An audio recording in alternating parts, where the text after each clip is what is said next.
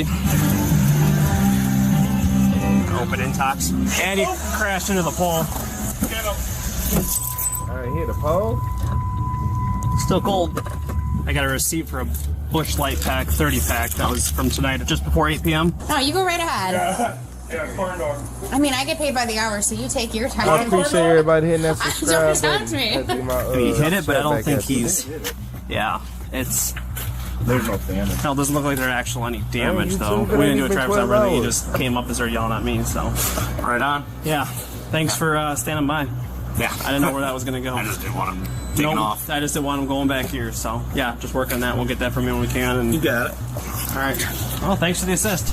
Up to this point, everyone's only heard the deputy's version, but Marco's got a very different story lined up. And once he starts running his mouth, he makes it clear that the deputy's messing with the wrong guy. Look here. What's going on? So right now you're under arrest. This man Okay. unbuttoned his For- I don't shirt, know then what buttoned it I'm back Well, we're up. going to investigate the Double cuff OWI him. portion because I can Put some smell more the cuffs on. overtoxin No, number, yeah. DWA. No. But right now you are under arrest. All for time. No. felony threats to law enforcement No, and no, disorderly no, no, no, conduct.